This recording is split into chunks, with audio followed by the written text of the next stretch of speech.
அதுலயே அங்க இருக்கிறவங்கள கொஞ்சம் பாப்புலரா இருப்பாங்கல்ல, அதுல ஒரு 250 பேர்கிட்டையும் போய் பேசி பேசி என்ன செய்யறான், ஏன்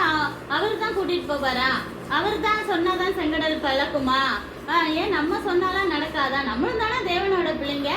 அப்படி இப்படின்னு சொல்லி பேசி என்ன செய்யறான், கலகம் மூட்டுறதுக்காக அத்தனை பேரையும் இப்ப கூட்டிட்டு வந்துட்டான் செட்டு சேர்த்துக்கிட்டு. எப்பயுமே ஒரு இது இருந்துச்சுன்னா, ஒரு அமைப்பு இருந்தா அதுல ஒரு 10 பேராவது அதை எதுக்குறதுக்கு சண்டை போடுறதுக்குன்னே ஒரு கோஷ்டி இருக்கும்ல. இப்ப ஒரு சொந்தக்கார கல்யாணத்துக்கு போங்க, அதுல குடிச்சிட்டு வந்து சண்டை போடுறதுக்குன்னே 4 வந்து உட்காந்து இங்க என்ன செய்யறாங்க,